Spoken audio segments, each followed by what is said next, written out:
Meus amados irmãos, cumprimento a todos, irmãos e irmãs, com a santa paz do Senhor.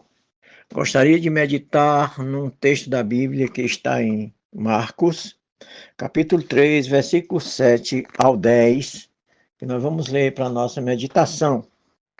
E retirou-se Jesus com seus discípulos para o mar, e seguiam-no uma grande multidão, da Galiléia e da Judéia, e de Jerusalém, e da Idumeia, e da além do Jordão, e de perto de Tiro e de Sidom.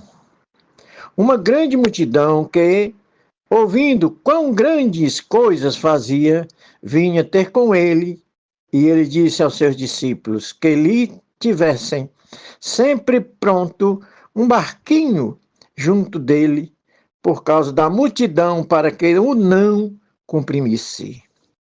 Porque tinha curado a muitos, de tal maneira que todos quanto tinham algum mal se arrojavam sobre ele para lhe tocarem. Meus amados irmãos, nesse texto e nessa história tão maravilhosa, aleluia, de Jesus naqueles dias, eu acho isso tão importante, porque tudo que Jesus fazia tinha um significado lógico, tinha um significado divino para o bem dos seus contemporâneos e de toda a humanidade. Aleluia!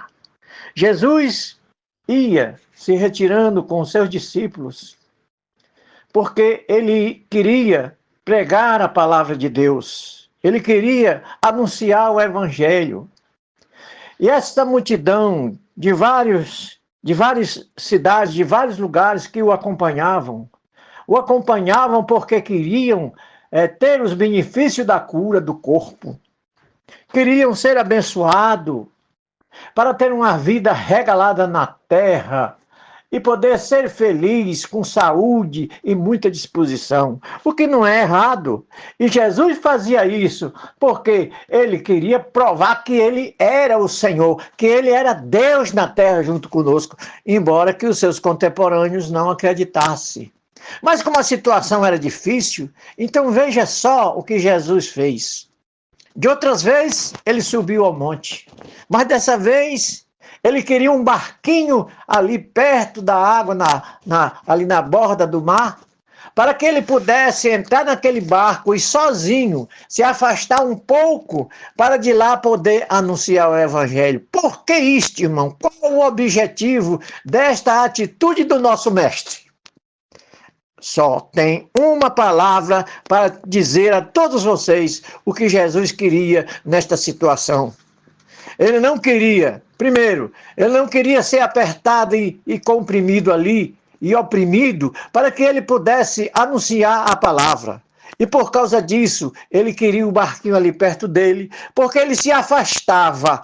E ali daquela posição, ele podia gritar bem alto e falar e propagar o evangelho do Pai, para que as pessoas entendessem que o mais importante que ele tinha trazido, aleluia, para os contemporâneos do seu tempo e para todos aqueles que precisavam de salvação, era a salvação das almas das pessoas e não a cura do corpo. A cura do corpo ele fazia sim para provar quem ele era, mas o importante era a salvação das almas. Então aquela multidão não pôde entrar no mar para o comprimir, mas puderam ouvir atentamente a palavra do Evangelho, a palavra de Deus. E é isso, irmãos, que nós tentamos fazer em nossos dias. Note que muitas religiões, muitas denominações, infelizmente, enchem os seus templos de pessoas para fazer descarrego, para expulsar demônio. Ali, na presença de Jesus, até os demônios estremeciam e gritavam que ele era o Filho de Deus e eles mandavam que ele se aquietasse e ficasse calmo. Hoje, as igrejas de nosso tempo, estas denominações que estão aí na mídia, enchem seus templos para fazer cura, para fazer expulsão de demônios. É isso que eles fazem. Mas eles se lembram da alma das pessoas? Adianta essas pessoas receber cura, ser salvo dos seus algozes demoníacos e não ter a salvação de suas almas? Então, irmãos, tenhamos cuidado de nos ligar em estar sempre na presença de Deus, observando a palavra, lendo a palavra, vivendo a palavra, porque se fizermos isso, estaremos nos preparando com armas poderosas para resistir a todas as tentações e todas as adversidades da vida. E no fim de nossa carreira, nós temos a nossa salvação garantida. É isso que nós queremos, é isso que desejamos. Nós queremos também a cura de nossos corpos, por que não?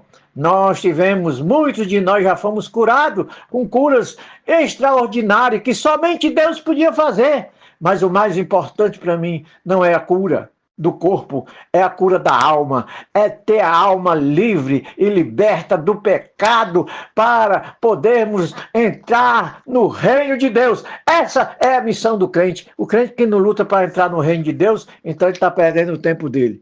Que Deus nos abençoe, irmão, e nos ajude a nos manter firme para conseguirmos esse intento. Amém.